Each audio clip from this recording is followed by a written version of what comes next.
endometriose.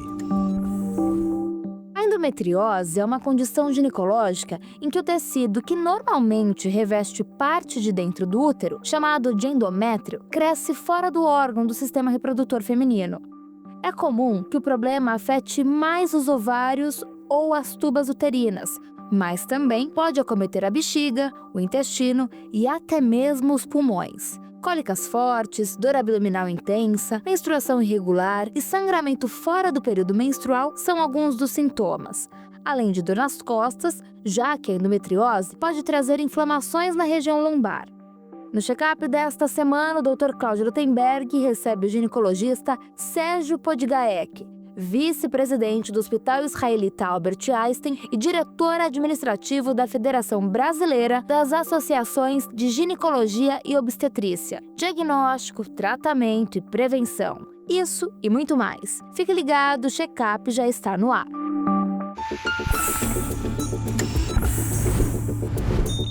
Check-up Jovem Pan, com o Dr. Cláudio Lutemberg. Sérgio, muito obrigado por estar aqui. Saiba que é um enorme privilégio para o nosso check-up receber você, pelo respeito, pelo carinho e, acima de tudo, pela nossa amizade. Como identificar a endometriose no nosso cotidiano? Cláudio, minha honra participar, obrigado pelo convite. Endometriose é uma doença que muitas vezes ela é minimizada por vários motivos. Primeiro, pela própria paciente, porque ter cólica é uma coisa que muitas vezes é considerada normal, cólica menstrual. Então as mulheres têm cólica menstrual, aí a mãe fala, a tia fala, não, é normal, mas cólica muito forte nem sempre é normal. Então a paciente às vezes ela menospreza o próprio sintoma. Às vezes o próprio médico menospreza o sintoma da paciente. Ela fala, eu tenho cólica. Ah, mas isso não é nada, isso vai passar, toma uma medicação, isso vai acabar passando. E muitas vezes acaba demorando para se fazer diagnóstico. Então a endometriose é uma doença que causa muita dor, pode causar muita dor, e pode causar dificuldade para engravidar. E muitas pacientes acabam percebendo que elas podem ter endometriose só nessa hora. E por causa disso, demora muito para se ter diagnóstico dessa doença. E como você faz o diagnóstico da endometriose? Primeiro, pelas queixas clínicas, que como eu falei, muitas vezes elas são menosprezadas, mas a gente tem que ter um olhar para isso. E não importa a idade da mulher, isso é importante. Adolescentes podem ter endometriose, mulheres na faixa etária de 20, 30, 40 anos podem ter a doença. Então, quem tem dor para menstruar muito forte, quem tem dor fora do período menstrual pode ter endometriose, quem tem dor na relação sexual pode ter endometriose. Quem tem alterações intestinais, do hábito intestinal, hábito urinário durante a menstruação, podem ter endometriose, e quem tem dificuldade para engravidar. Então esses são os 6 sintomas que a gente tem que prestar atenção na paciente. E para fazer diagnóstico, ainda vale a pena examinar, coisa que muita gente acaba deixando de lado na consulta médica. Examinar a paciente é muito importante e, por fim, pedir um exame de imagem adequado, ou um ultrassom ou uma ressonância magnética. Ambos os exames são bem importantes para se chegar no diagnóstico. Dr. Sérgio chama atenção para a parte do exame clínico, porque muita gente procura o médico e imagina que a solução está atrás dos exames. Os exames complementam o raciocínio clínico. E uma vez feito o diagnóstico, existe uma classificação de graus de endometriose? Existe. Então, e isso é muito interessante também, porque tem mulheres que têm muita endometriose e não sentem absolutamente nada. E tem mulheres que têm pouca doença e têm muito sintoma, tanto dor quanto às vezes dificuldade para engravidar. Então, existe uma graduação, uma classificação da quantidade de doença. E muito mais importante do que a quantidade é aonde ela está presente. Porque a endometriose pode estar nos ovários, afetando eventualmente a reserva de óvulos e a chance de engravidar. Ela pode, em casos mais graves, pegar a parede intestinal, ela pode pegar os ureteres, né, que são os canaizinhos que ligam o rim à bexiga, podem pegar a bexiga. Então, dependendo de onde está a doença, a gravidade e o tratamento eles mudam, né? Segundo a OMS, a endometriose afeta aproximadamente 190 milhões de mulheres em idade reprodutiva em todo o mundo. No Brasil, a estimativa é que a cada 10 sofra com a doença e desconheça sua existência.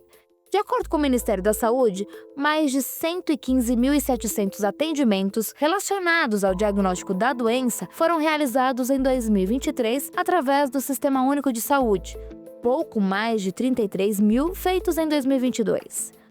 Dados preliminares mostram que em 2024, esses números ultrapassam a casa de 145 mil, um crescimento de 76,24% nos últimos 3 anos, que reflete na ampliação da demanda nos serviços de saúde. Você falou de situações onde você tem algo que chama atenção para o paciente procurar o médico. Agora, existem casos no qual o paciente ele não tem nenhum tipo de queixa, absolutamente nada. Achou endometriose, tem que tratar, tem que operar? Isso é muito importante. Como eu falei, tem mulheres que de repente descobrem que tem endometriose e nem sonhavam que tinha a doença. E aí depende da gravidade do quadro. Algumas pacientes, elas podem ser acompanhadas sem nenhuma intervenção. Em outras a gente pode medicar, e é importante que a medicação não trata a endometriose, ela trata o sintoma, e algumas pacientes têm que ser submetidas a cirurgias, às vezes mesmo sem sintomas. Mas isso é a minoria dos casos, é quando alguma coisa muito grave, lesões que podem obstruir o intestino ou que podem obstruir o trato urinário, mas isso não é comum, não é frequente. Então, um achado, né, como você perguntou, muitas vezes a gente pode acompanhar e vendo o comportamento da doença. Quer dizer, daí de novo a necessidade de ter um médico competente tecnicamente, mas comprometido eticamente. Senão você vai estar operando todo mundo. Olha, isso é uma luta que as sociedades médicas de ginecologia, obstetrícia, as faculdades de medicina, a gente procura disseminar esse conhecimento para não transformar um diagnóstico de endometriose necessariamente numa cirurgia, que pode ser muito danosa para as pacientes. A cirurgia tem espaço, mas não é sinônimo de tratamento de endometriose. Tem protocolo super estabelecido para isso, Cláudio, tanto da Sociedade Brasileira de Ginecologia, que é a FEBRASGO, quanto a Sociedade Americana, a Sociedade Europeia, todas são parecidas na conduta. Algumas pacientes vão ser medicadas, outras vão ser operadas, outras podem ter que fazer tratamento para engravidar, porque a endometriose tem a ver com isso, e em outras a gente pode acompanhar. Não necessariamente um super especialista precisa tratar dessa paciente, mas todo ginecologista tem que saber o básico de como tratar essas pacientes. Eu teria 3 coisas para perguntar para você. Uma delas é o fator hereditário. Segundo dele seria o fato de você usar anticoncepcional, se isso predispõe à endometriose. E o terceiro é a gravidez tardia. Você poderia falar um pouquinho a respeito de cada uma dessas coisas relacionadas com a endometriose? Perguntas excelentes, que é justamente o dia a dia das dúvidas das pacientes. Tem hereditariedade, sim. E eu vou exemplificar isso, porque a endometriose ela vem da própria menstruação. Então, a endometriose é o endométrio que fica dentro do útero, fora do útero. Toda mulher, na hora que menstrua, tem um refluxo menstrual para dentro da barriga. Toda mulher. Quando a gente opera mulheres que não têm endometriose, se ela está menstruada, vai ter sangue na cavidade abdominal, vai ter sangue na barriga. Por que algumas desenvolvem endometriose e outras não? Por uma questão hereditária. Porque o refluxo menstrual todas têm. Todo mundo tem. Mas algumas desenvolvem a doença. Tem estudo com isso, ainda obviamente não se identificou qual gene que está relacionado, mas tem um painel, né, sendo estudado. Então, genética é importante e questões inflamatórias, que a gente estuda muito lá no Einstein, a parte inflamatória, imunológica do desenvolvimento da doença. Então, hereditariedade tem papel. O uso de pílula, tem trabalhos muito legais sobre isso, que mostram, como eu falei, a pílula, ela não trata a doença, mas ela pode esconder a doença. Então, isso é muito típico, é a adolescente que começa a ter uma cólica horrível, vai no ginecologista, ele vai lá e prescreve uma pílula. Tudo bem, porque a pílula melhora a cólica. Aí ela toma 15 anos de pílula. porque não quer engravidar, 20 anos de pílula. Quando ela tem 30 e poucos anos, ela para a pílula e começa a ter a cólica que ela tinha na adolescência. O que pode ter acontecido? A endometriose foi crescendo, crescendo. Na hora que ela parou a pílula, aí ela descobre que ela está com uma endometriose grave. Então a pílula, ela de novo trata o sintoma, mas ela pode esconder o desenvolvimento da doença em si. Então, mas a pílula não provoca endometriose, isso é importante. O hormônio da pílula não causa a doença, mas ela pode esconder o desenvolvimento da doença. E a gravidez tardia? Então, a gravidez tardia, ela permite que a endometriose apareça. Então, quando você nasceu, tua mãe tinha uns 20 anos, 20 e pouco, a minha também. Antigamente, as pessoas engravidavam, obviamente, mais cedo. Até apareceu, não sei se... É um tema legal para você conversar no check-up. Da demografia brasileira em relação ao número de filhos, a fecundidade. Caiu brutalmente nos últimos 50 anos. Antigamente, as mulheres tinham 6 filhos cada mulher tinha 6 filhos. Hoje tem 1,6. Nem repõe a população brasileira. E cada vez tendo filhos mais tarde. Então, não é que a gravidez tardia tem a ver com a endometriose, mas o fato de ficar menstruando, não engravidou, e isso permite que a doença possa aparecer. No nosso hospital, no Einstein, as pessoas tendem a ter filhos mais tarde, a realidade social que quem tem acesso ao Einstein vive, e a gente percebe que tem um número maior de mulheres com endometriose nessa situação. Você falou de aspectos ligados a hábitos de vida. Eu queria perguntar, atividade física e alimentação, algo relacionado à endometriose? No último congresso brasileiro da Sociedade de Ginecologia da Febrasgo, a gente fez mesas assim, o que rola nas redes, porque tem muita coisa sem evidência científica boa, sólida, que se fala de tudo, né? A alimentação vai um pouco nisso, mas está se tentando construir um conhecimento de que há determinados alimentos que possam ajudar no tratamento da endometriose. Mas ainda não tem uma consistência científica bacana para a gente orientar. Mas ajuda, né? Ajuda. A atividade física ajuda? Ajuda. Ajuda para tudo. Para dor de cabeça, para tudo, né? A atividade física é interessante para dor. E nessa linha, saúde mental e endometriose, ansiedade, depressão, alguma relação? Super. Olha, eu orientei um doutorado há uns 2, 3 anos atrás de uma psicóloga, que foi um dos trabalhos mais legais que eu já participei, científicos, né, acadêmicos. Ela fazia terapia cognitivo-comportamental para um grupo de pacientes e para um outro não. Então tinha um grupo controle que não fazia o tratamento e um outro fazia a terapia, né? E o resultado é sensacional.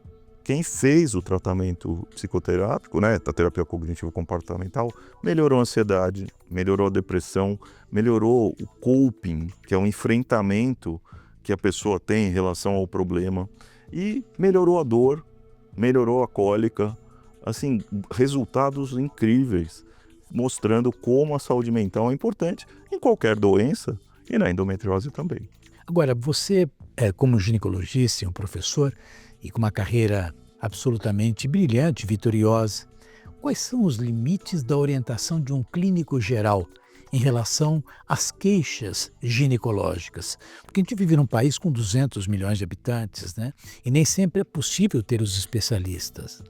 Onde é que você acha que a gente tem que pedir a ajuda do especialista? Eu acho isso fantástico. Inclusive, quando eu dou aula na faculdade, eu falo para os alunos, olha, alguns vão ser ginecologistas, mas outros vão ser clínicos, pediatras, cirurgiões, ortopedistas. Justamente porque quando aparecer alguma coisa nesse sentido, uma cólica, uma dor, algum problema intestinal, às vezes é o clínico que vai pegar a dor ou o sintoma. E ele tem que saber, pelo menos, direcionar, pensar em endometriose. Olha, essa paciente tem dor para evacuar, por exemplo. Ele pode perguntar, mas você tem cólica menstrual? Você teve dificuldade para engravidar? Então tem que estar na chavezinha ali da cabeça dele que a endometriose pode ser uma possibilidade de diagnóstico. Justamente para voltar ao nosso comecinho da conversa e diminuir o tempo de sofrimento, muitas vezes, que essas pacientes passam. É importante chamar a atenção porque nós temos uma diferença de idade de quase 10 anos, né? Na minha época se falava pouco de endometriose e hoje a endometriose é um assunto corrente. Agora, indo um pouco mais profundo, existe um limite entre aquilo que a gente admite como sendo tratamento clínico e quando você tem que intervir cirurgicamente? Super definido, Cláudio, super. Como eu falei, a gente tem protocolos até muito simples que definem quem tem que fazer um tratamento clínico e quem tem que fazer uma cirurgia. É simples. Quem não tem nada grave e não quer engravidar, vai fazer um tratamento hormonal. E os outros, vai fazer exercício, vai comer bem, vai fazer terapia quando precisar, fisioterapia, os tratamentos complementares. Mas, de novo, quem não tem nada grave e não quer engravidar, vai fazer um tratamento hormonal. Por que não quer engravidar? Porque os hormônios sempre são anticoncepcionais. O Checkup entrevistou Silvana, que é paciente do Dr. Sérgio. Ela tem um depoimento interessante para falar aqui para a gente. Vamos conferir? Eu descobri a endometriose aos 41 anos e para mim foi um choque. Eu não sabia nem falar a palavra endometriose. Olha que interessante. Fazendo um exame comum de rotina, descobri um mioma e uma endometriose por meio de ressonância magnética. E aí, após esse diagnóstico, partir para a correção dessa enfermidade. Foi aí que eu descobri o Dr. Sérgio Podigaec no Hospital Albert Einstein, em São Paulo, que com certeza me ajudou muito. Ele diagnosticou a endometriose por meio de um exame ainda mais específico do que a ressonância magnética. O Dr. Sérgio enalteceu esse exame e eu pude fazer e então diagnosticou de fato a endometriose. Era isso que me impossibilitava de engravidar para ter a minha segunda filha. Fiz uma cirurgia muito bem sucedida com o Dr. Sérgio, onde o meu útero ficou, como ele disse, apto para engravidar novamente. E aí eu falei, imagina que eu vou engravidar novamente aos 44 anos? Não, acho que já passei da idade, doutor. Mas de uma forma que eu nomeio ser milagrosa e muito bem sucedida pelo tratamento que ele fez, eu fui mãe novamente. A endometriose é uma doença que as mulheres não sabem que tem muitas vezes. Eu não diagnosticava e não sabia. Eu tinha cólicas na juventude, quando eu me tornei mocinha, como falava na minha época, mas eu não dava muita bola não achava que isso era um problema. Mas este já era um sinal de que eu poderia ter ali endometriose. Então a recomendação que eu digo para as mulheres e esse depoimento que eu faço questão de anunciar ao mundo é para que as mulheres façam exames constantemente, isso é muito anunciado, as mulheres se cuidam bastante hoje, mas e a endometriose? Será que você tem? Eu tinha e não sabia. E justamente porque nunca havia me atentado com alguns sinais importantes. Dor é um sinal, cólica menstrual é um sinal, e isso tudo tem que dar muita atenção. O Dr. Sérgio Podigaec, para mim, foi um presente. É assim de se emocionar. O quanto esse médico foi qualificado e estudioso. Me fez uma cirurgia inicial de laparoscopia, por meio da laparoscopia, que fez a correção e me apoiou em todo momento. Impressionante essa Silvana. Além de tudo, muito boa de comunicação. A Silvana é fantástica e ela ficou tão feliz com a história que aconteceu com ela. Ela demorou muito para engravidar de novo, porque ela não tinha a menor ideia que ela tinha endometriose. E ela foi no consultório, eu acabei descobrindo a doença, operei. Pouco depois, ela estava lá com a Milena, uma garota fofinha que agora deve estar com uns 4, 5 anos. E nessa linha, quer dizer, o paciente que vai usar contraceptivo, não quer engravidar, ele pode tomar o contraceptivo que está fazendo justamente esse tipo de abordagem como se fosse um hormônio. Exatamente. É correto? Mas o que a gente precisa fazer? Acompanhar. Uma vez por ano, fazer um exame de imagem e ir acompanhando. Então, se a paciente não melhorar ou se a doença crescer, aí tem indicação de cirurgia. Então, doença grave e falha do tratamento. Não deu certo o tratamento. Essa eu vou operar. Quer dizer, é fundamental quem está nos assistindo entender que tudo isso é padronizado. Super padronizado. Tem protocolos, coisas que são consensos construídos pelas sociedades de especialidade, no caso, Sociedade Brasileira de Ginecologia. Exatamente. Você falou alguma coisa importante a respeito de cirurgia. Operou, melhorou. é possível que surja endometriose em algum outro local? E só um parênteses aqui, dessa questão da indicação, né, de cirurgia. A gente sabe, de cada 3 mulheres nesse contexto, 2 vão ficar bem. Uma vai precisar da cirurgia. Então, a indicação cirúrgica ela acaba se concentrando em mais ou menos 30% das mulheres. E eu operei. E depois? Putz, isso é super estudado, tem N trabalhos, revisões, alto nível de evidência científica. Quem não quer engravidar vai voltar para o hormônio, porque isso diminui o risco brutalmente dela ter endometriose de novo. Então, operou, não quer engravidar, hormônio. A chance da endometriose voltar é bem pequena, com uma cirurgia bem feita, médicos bem preparados, exames de imagem adequados. Quer dizer, a gente está falando do mundo ideal. Vejam, nós ouvimos aqui a palavra de um professor, mesmo ele, que é um ponto de referência de encaminhamento para endometriose, diz que só 1/3 dos casos acabam em cirurgia. Quer dizer, quem está operando demais, a gente tem que tomar alguns cuidados, que pode estar vendo aí um abuso dos recursos médicos e, evidentemente, onerando os sistemas de saúde e desperdiçando recursos que poderiam ser utilizados de uma forma um pouco mais consistente. Quando você olha o panorama do Brasil, qual é a avaliação que você faz da maneira como a endometriose é abordada no nosso meio?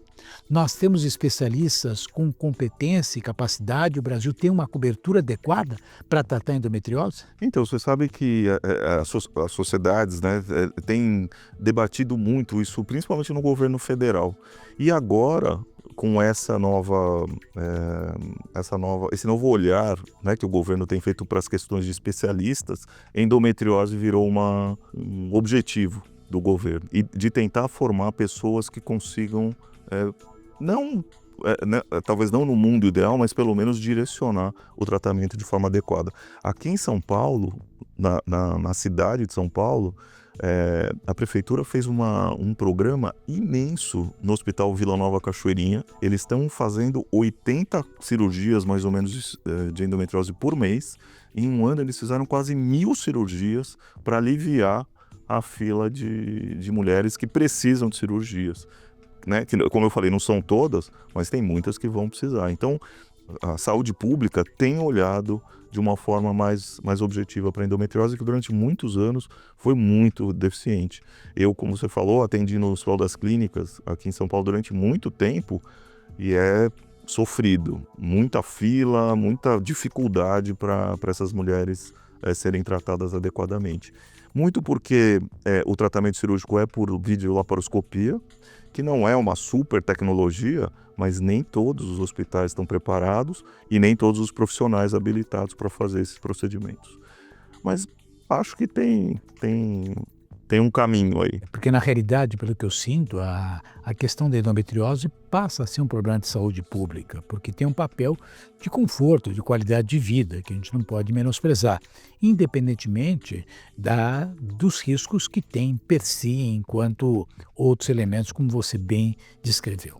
Sérgio, nós temos aqui no nosso programa uma sessão onde nós comentamos mitos e verdades. Eu comento uma coisa e você responde e depois você faz um comentário. Vamos tentar? Claro. Mitos e verdades. Endometriose pode virar câncer? Mito ou verdade? Não é um mito, mas não é uma super verdade. Porque o que tem de relação de endometriose com câncer é uma coisa muito específica, que são cistos de ovário que podem eventualmente virarem tumores, mas são raros, são tipos específicos de câncer de ovário. Então, não dá para jogar para mito ou verdade, mas é uma coisa rara de acontecer. Mulheres com endometriose precisam de várias cirurgias? Mito ou verdade? Isso é mito completamente. A cirurgia a gente chama de one-shot surgery. Tem que ser feita num tiro. Um médico experiente que consiga fazer a melhor cirurgia possível, mas sem ser muito agressivo. E uma cirurgia adequada, como eu falei, vai diminuir muito o risco dessa paciente ser operada de novo. O paciente teve cirurgia bem indicada, foi bem operada. A dor, ela pode continuar presente? Mito ou verdade? é verdade, mas num número pequeno de pacientes. E isso tem uma razão, que quem tem dor durante muito tempo é como o paciente que infelizmente é amputado. Ele fica sentindo o membro mesmo sem tê-lo. Então quem tem dor muito tempo fica com uma sensibilização no sistema nervoso central achando que a causa da dor está lá, e ela não está. E isso tem que ser cortado e é cortado com o tempo. Mas não acontece em todo mundo, acontece numa parte pequena das pacientes.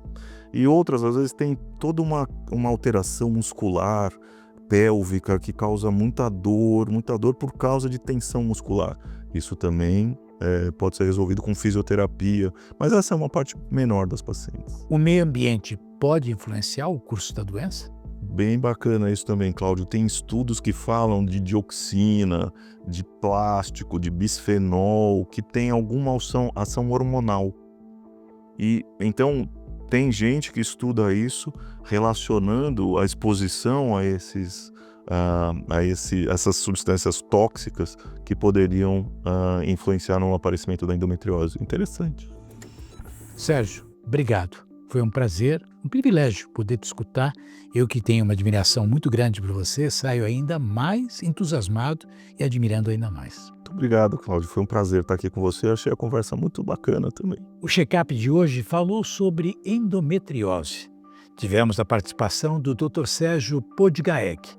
Dr. Sérgio, que é professor da Universidade de São Paulo e professor da Faculdade de Ciências da Saúde do Hospital Israelita Albert Einstein. Se você tem alguma dúvida, alguma sugestão, algo que você quer escrever, mande o seu e-mail para drclaudio@jovempan.com.br.